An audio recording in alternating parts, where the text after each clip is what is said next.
This is my third video today. I am tired.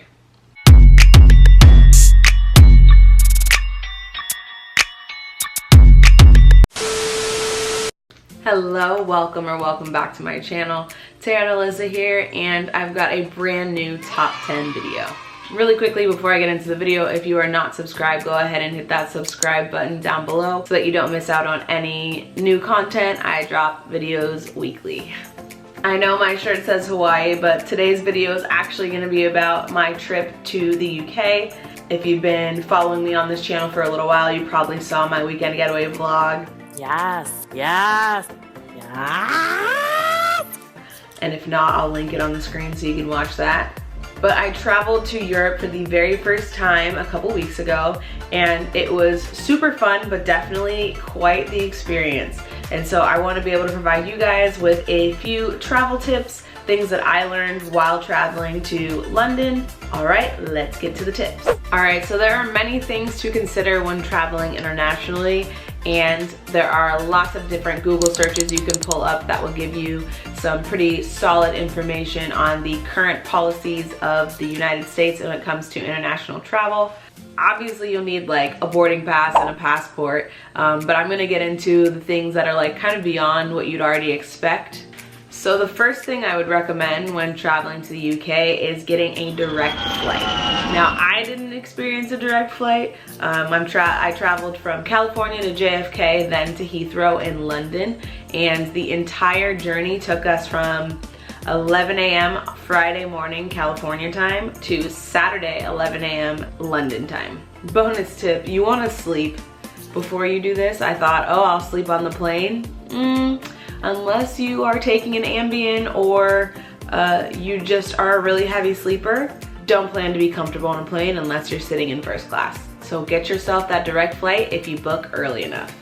Tip number 2, check your bags. This is especially helpful when you are not on a direct flight. This was more true on the way back than on the way to London, but when we landed in the States from the UK, we had to stand in this super long passport line, and we almost missed our connecting flight. We had like a 2-hour layover, and it literally took the entire 2 hours to deboard from our plane to get to our next plane. It was wild and stressful, but it would have been 10 times worse, and I don't think we would have made it had we not checked our bags. So yeah, if you know you're gonna pack a lot of luggage, just do yourself the favor and plan ahead. Check online before you get to the airport so you don't have to pay any extra surprise fees, and travel light without having to sacrifice your favorite pair of shoes even though you know you're not gonna wear them.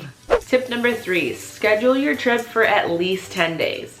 Now, I was only in London for approximately 5 full days, and the first 2 I was very sick in the morning. This is because when we got to London, it was 11 a.m. like I said earlier, and we just decided to stay up for the whole day to try to like acclimate to the time change.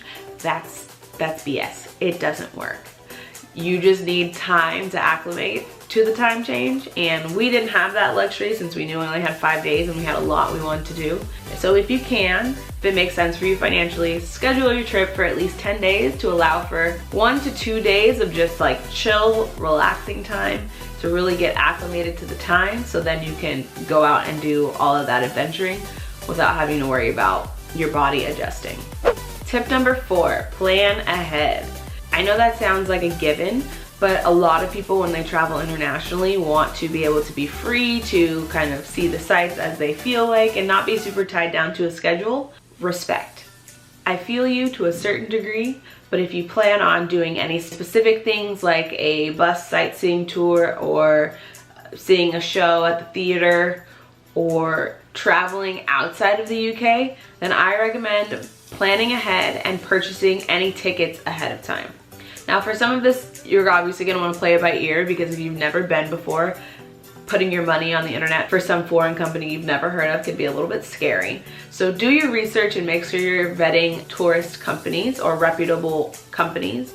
And if you plan to travel outside of the destination where your flight takes you, make sure you know all of the routes and the expenses for how to get to those places. We were supposed to go to Paris while we were in London, and we thought it was as simple as just booking a train ticket, and it turned out to be much more expensive and something that people actually don't just decide on a whim, but plan way in advance. And so the tickets were some ridiculous amount of money, and we weren't able to do that because we didn't plan ahead. So if there's anything you know you absolutely want to do or see, purchase those tickets ahead of time. Number 5, this one has to do with your money. So if you are traveling internationally, you want to make sure that you alert your bank so that when you start spending money overseas and you're not typically a traveler, they don't put your money on hold. That could really tie up your day in dealing with trying to pay for things, especially if you're somewhere where you might not have internet service or anything like that. And so you want to plan ahead and make sure that your bank knows where you are. You want to check your credit card to see whether or not you accrue international fees for using your credit card outside of the US. If your credit card company does charge you an extra fee for international shopping, then you would know to exchange currency so you don't lose that money. Tip number 6, bring an adapter. So we assumed, because we are poor dumb Americans, that everyone in the Western world would just have an adapter for us. They know who we are, they know we're lazy Americans. It was half true. I recommend just bringing an adapter so that you can charge your devices anywhere you are. Don't be that dumb American who is looking for a place to charge her phone because she didn't plan ahead and buy an adapter. Number 7, bring a light rain jacket or an umbrella. Now I actually kind of enjoyed the weather while we were in London, but it did sprinkle quite a bit, and there was only one day while we were there where it actually like legit rained. But there were sparse showers now and then. It just got a little wet, and it was just more comfortable to have my nice North Face jacket on to keep me dry. It wasn't like super pouring rain, but it was still nice to have that extra layer so that when we were going from inside to outside and vice versa, I had some protection. In the same vein of clothing, tip number 7, bring comfortable but stylish walking shoes. Since it is much easier and cheaper to travel by the tube, I recommend bringing some shoes that can go with most of your outfits that don't look like you're hiking through nature, but really complement the cozy small city vibes that London gives.